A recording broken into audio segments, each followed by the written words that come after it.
पश्चिम बर्धमान जिले के अंडाल थाना अंतर्गत जामबाद बिनियाडी में शनिवार को अचानक भू धसान की घटना में एक 38 वर्षीय शहनाज बानो जमींदोज हो गई, जिसके बाद अभी तक उसका कोई अता पता नहीं है। आश्चर्य की बात यह है कि 72 घंटे बीत जाने के बाद भी रेस्क्यू, ईसीएल सहित पूरे प्रशासन महकमा को अब तक उसका बॉडी का पता लगा पाने में नाकामी का सामना करना पड़ रहा है। आज घटनास्थल का दौरा पश्चिम बर्धमान जिला कांग्रेस के प्रेसिडेंट तरुण राय और वामपंथी संगठन सीपीआई के राज्य नेता सह राज्यसभा के पूर्व सांसद रामचंद्र सिंह उर्फ आरसी ने किया। अपनी बात रखते हुए कांग्रेस नेता तरुण राय ने कहा, चोर कौन है इसका जवाब ईसीएल के सीएमडी और कोल इंडिया के चेयरमैन को देना होगा। राय ने तृणमूल कांग्रेस के वरीय नेता जितेंद्र तिवारी के आरोपों का समर्थन करते हुए कहा, कहीं न कहीं दाल में कुछ काला है। कॉर्पोरेशन का ये मेयर विधायक तो कल बोल दिया है, उसको सपोर्ट हम लोग किए हैं कि इतना दिन बाद चोर कौन है वो पकड़ लिया है।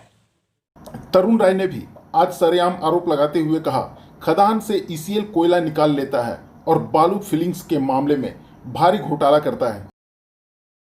या तो एक सिस्टम है, एक गाड़ी बालू दो 20 गाड़ी लिखाओ, इस सिस्टम में रैकेट चल रहा है पूरा। एक गाड़ी बालू फिलिंग करता है और 20 गाड़ी का बिल पास करवाता है। यह अब नहीं चलेगा। बर्धमान जिला कांग्रेस इसके विरोध में अब धारावाहिक आंदोलन चलाएगी। वहीं दूसरी ओर सीपीआई के वरिष्ठ नेता ईसीएल प्रबंधन का बचाव करते हुए कहा कि 3 दिवसीय का विरोध एवं हड़ताल हम करेंगे और हमारी मुख्य मांग है कि पहले तो किसी भी हालात में जमींदोज महिला की बरामदगी हो और तुरंत पुनर्वास की व्यवस्था की जाए। मैनेजमेंट तो अपना जिनको देके काम कराना है लगा हुआ है। मैनेजमेंट कोशिश कर रहा है, मैनेजमेंट को इसमें खुशी थोड़ी हो रही है, उसको भी तकलीफ हो रही है। वो चाहता थोड़े था कि इस तरह का हो जाए, लेकिन एक दुर्भाग्यजनक घटना घट गई है, तो इससे फाइट आउट करके बाहर निकलना है।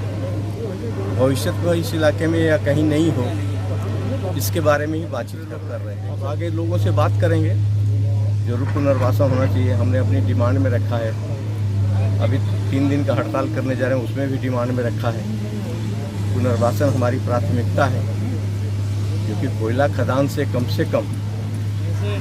10 लाख लोग विताड़ित होंगे।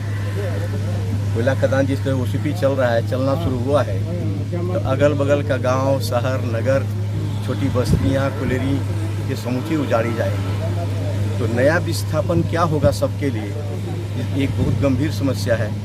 इसमें कोल इंडिया से बात करना है, पश्चिम बंगाल सरकार से बात करनी है और भारत सरकार से भी बात करनी है कि हमारी विस्थापन नीति क्या हो। वहीं सभी दल के नेता अभिनेता घटनाक्रम में आते तो हैं, लेकिन सभी अपने अपने रोटी सेकने में लगे हुए हैं। आपको बता दें कि महज 4-5 महीनों के अंदर आसनसोल नगर निगम का चुनाव होना है। दूसरी ओर विधानसभा का चुनाव भी सर पर है। यही कारण है कि सभी दल के नेता इस जलते हुए आग में अपनी अपनी रोटियां सेकने में लगे हुए हैं। कोई ईसीएल प्रबंधन पर दोषारोपण कर रहा है, तो कोई ईसीएल प्रबंधन को चोर कह रहा है। किसी ने अब तक विस्थापन को लेकर कोई ठोस कदम नहीं उठाया है, ना ही ईसीएल प्रबंधन के द्वारा विस्थापन को लेकर कोई ठोस पहल किया गया है। बात समझ में नहीं आती है, चाहे वह जिला प्रशासन की हो या फिर ईसीएल या बीसीसीएल की। घटना घटने के बाद लाखों रुपया लोग यूं बर्बाद कर देते हैं, वहीं विस्थापन की बात आते ही सभी लोग कान में तेल डालकर सोए रहते हैं। किसी के कान में जू तक नहीं रेंगती। अब शहनाज बानो की ही बात करें तो देखने वाली बात यह है कि अब तक उनका बॉडी का पता नहीं चल पाया है। वहीं उनके बच्चों पर क्या बीत रहा होगा, इसका अनुमान लगाया जा सकता है। वहीं जमींदोज शहनाज का बॉडी अभी तक नहीं मिलने के कारण स्थानीय महिलाएं धरना पर बैठ गई है। विपिन कुमार राज्य प्रभारी के साथ रामानंद पासवान एवं कैमरामैन मंथन पासवान, न्यूज़ 21 की रिपोर्ट।